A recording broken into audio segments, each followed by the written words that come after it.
Bonjour et bienvenue ce matin dans Sagesse bouddhiste. Comment vivons-nous ensemble et s'il y a des blessures, comment réparons-nous nos relations ? Nous sommes tous liés les uns aux autres au point que lorsqu'un crime ou un attentat est commis, c'est toute la société qui en souffre.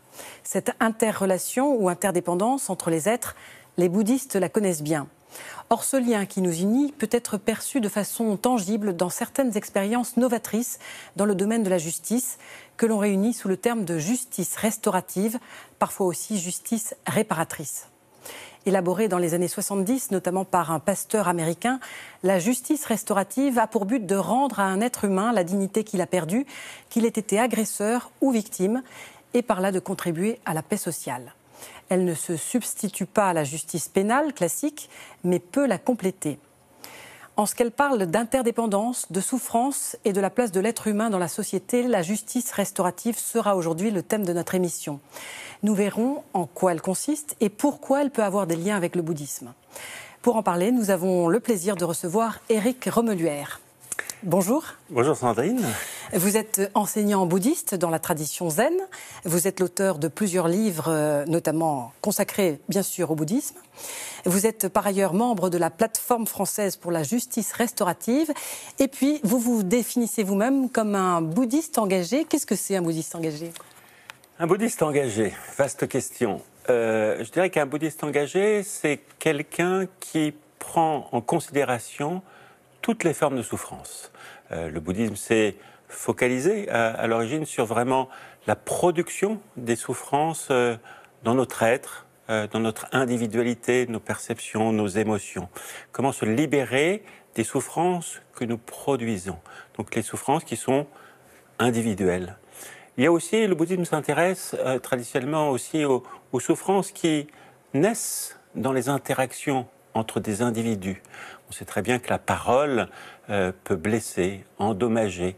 Et donc, par exemple, on a une attention toute particulière à la parole juste, celle qui ne crée pas de violence. Et puis, il y a une autre forme de souffrance.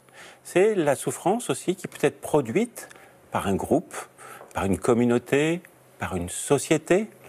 Et un bouddhiste engagé, c'est celui qui va prendre l'ensemble de ces souffrances, car les souffrances peuvent être aussi collectives. Et alors bien entendu, lorsqu'on est dans cette perspective, souvent on se pose la question, mais ces souffrances collectives que nous connaissons, crise sociale, crise économique, crise écologique dont nous parlons beaucoup en ce moment, comment y répondre ? Je crois vraiment à la force de la coopération. Des hommes, des femmes, de divers horizons s'unissent pour travailler au changement, aux métamorphoses. Et c'est en ce sens que je m'intéresse et que je soutiens la justice restaurative. Alors justement, vous êtes venu en tant que membre de la plateforme française pour la justice restaurative, en tant que bouddhiste engagé pour cela. Qu'est-ce que c'est que la justice restaurative ?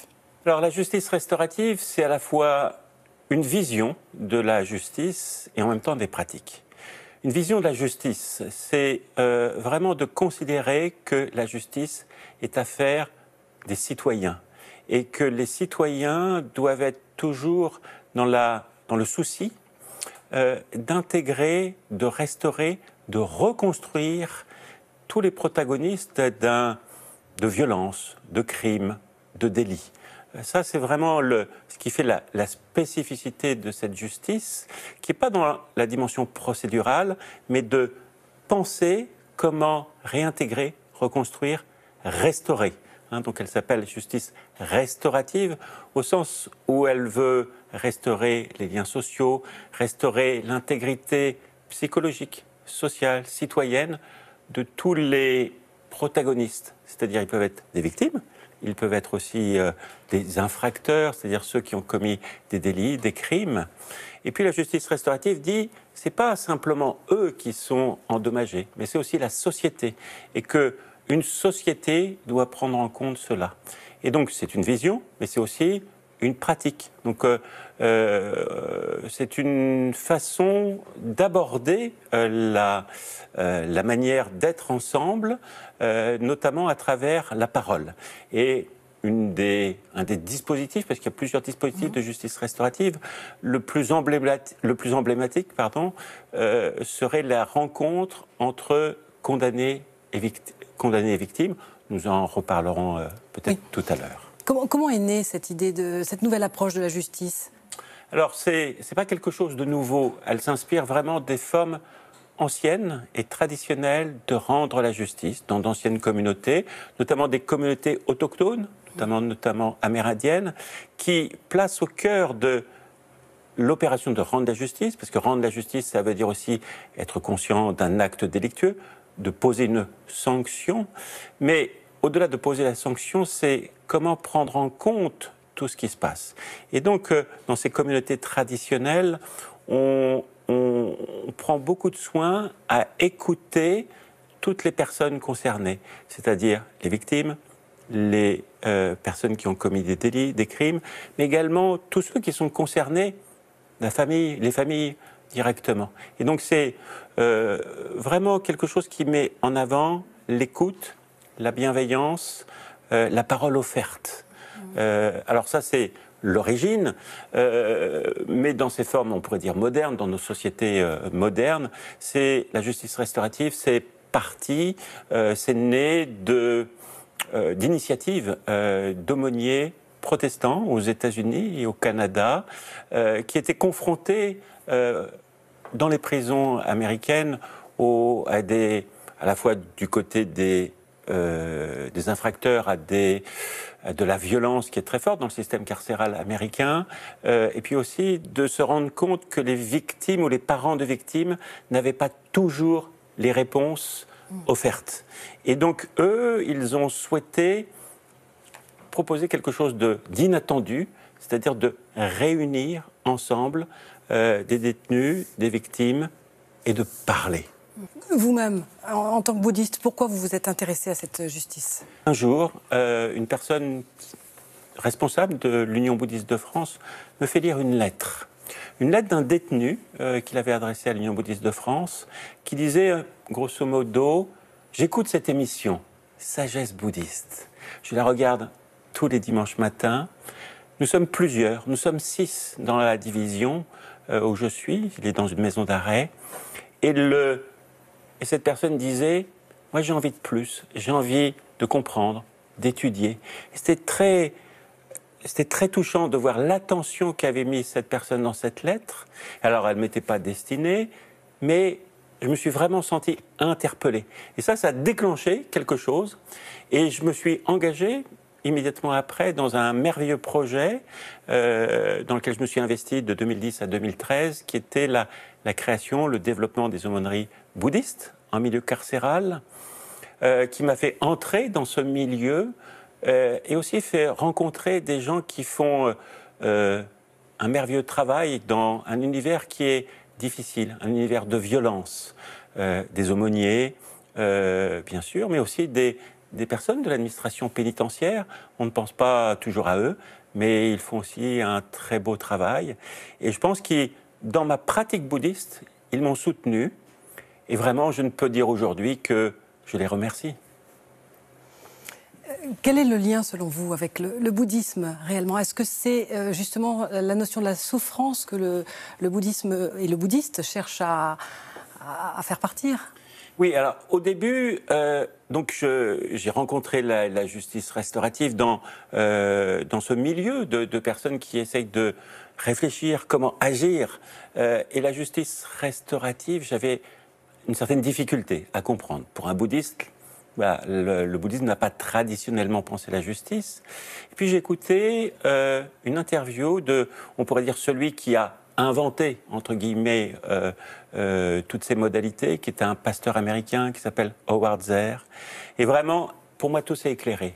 Il disait, la justice restaurative, c'est juste l'application d'un mode de vivre ensemble, qui est conduit par 3 valeurs. Le respect, la responsabilité et les relations humaines. Et de suite, tout s'est éclairé, s'est mis en place, et je me suis dit, mais ma pratique aujourd'hui de bouddhiste engagé, c'est aussi de soutenir aussi des professionnels qui vont dans la direction de penser autrement une justice vraiment qui va dans le sens de l'avenir, qui va dans le sens de l'apaisement. Redonner une dignité, le statut d'être humain aussi, prendre en soin celui qui a été en souffrance, tout ça, ce sont des valeurs que partagent les bouddhistes. Oui, il y a vraiment une proximité. Donc, bien entendu, la justice restaurative n'est pas le bouddhisme, mais je me sens toujours en affinité. C'est-à-dire, le bouddhisme, qu'est-ce que c'est? C'est se dire que quelles que soient les situations, quelles que soient les personnes, il faut savoir inventer quelque chose pour résoudre les souffrances. Donc ça, c'est le propos même de la justice restaurative. On parle dans le bouddhisme de compassion, de sagesse. C'est peut-être des mots un peu abstraits. Pour moi, je les retraduirais par prendre soin et se libérer des peurs. C'est vraiment notre pratique de bouddhiste. Et ça doit se combiner finalement dans une certaine habileté, ce qu'on appelle d'un terme sanskrit upaya, c'est-à-dire la puissance de pouvoir transformer toutes les situations dans le bien. Et voilà, cet univers où des personnes sont blessées, ça c'est un défi pour les bouddhistes. Et j'ai toujours en mémoire, parce que je suis un grand lecteur d'un sutra bouddhiste qui s'appelle le sutra de Vimalakirti, qui est une ode à la pratique du bodhisattva, donc de celui qui offre sa pratique aux autres. Et il y a une petite phrase, il dit, donc on décrit la pratique de Vimalakirti, et il y a cette phrase où il est dit, toujours il se rendait dans les cours de justice pour tous les protéger. Et ça, vraiment, ça fait vraiment écho, même si ça peut paraître très loin. Oui, notre pratique, c'est aussi d'entrer dans les cours de justice et de protéger tous ceux qui souffrent, des victimes, mais également des personnes condamnées, victimes. Éric Romeluère, les mesures de justice restaurative apparaissent dans la nouvelle loi de la justice d'août 2014. Est-ce qu'il y a des expériences concrètement qui sont menées actuellement ? Tout à fait. Alors il faut bien aussi souligner qu'aujourd'hui, la justice restaurative est intégrée dans le système judiciaire français, comme dans d'autres pays occidentaux. Plusieurs initiatives sont menées, elles sont encore peu nombreuses. On peut citer en tout cas les expériences qui sont menées à la Maison centrale de Poissy, sous l'impulsion de son directeur, qui a fait vraiment aussi connaître la justice restaurative en France, qui est sur la rencontre entre condamnés et victimes, pas sur les mêmes affaires, mais pour des faits similaires. Et c'est une maison centrale, c'est-à-dire des personnes qui sont incarcérées pour des faits de grande gravité. Et ces expériences ont été merveilleuses. Il y a beaucoup de documentaires sur Internet. Tout un chacun pourra les visionner. Merci Éric Romeluère de nous avoir parlé de ce projet, enfin de cette forme de justice qui vous tient à cœur. Merci beaucoup. Pour en savoir plus, voici à présent quelques indications de lecture. Tout d'abord, Le bouddhisme engagé de notre invité Éric Romeluère, publié au Seuil. En prenant l'exemple de grandes figures engagées de notre époque, telles que le Dalai Lama ou Thich Nhat Hanh, ce livre montre comment aujourd'hui la pensée bouddhiste peut se mettre au service de la paix, de la protection de la planète ou encore de la justice sociale. La justice restaurative de Howard Zehr, édition Labor et Fides. Le fondateur américain du concept de justice restaurative en explique ici les grandes lignes et les méthodes pratiques. Et enfin, Punir, restaurer, guérir, regard croisé sur la justice restaurative, sous la direction de Frédéric Rognon et de Brice Démier, chez l'Harmattan. L'ouvrage rassemble les contributions d'un colloque sur cette nouvelle approche de la justice. Notre émission touche à sa fin. Merci de l'avoir suivie. Vous pouvez la revoir toute la semaine sur le site de France 2 en consultant plus.fr. Excellent dimanche à tous et bonne semaine. À très bientôt. Merci.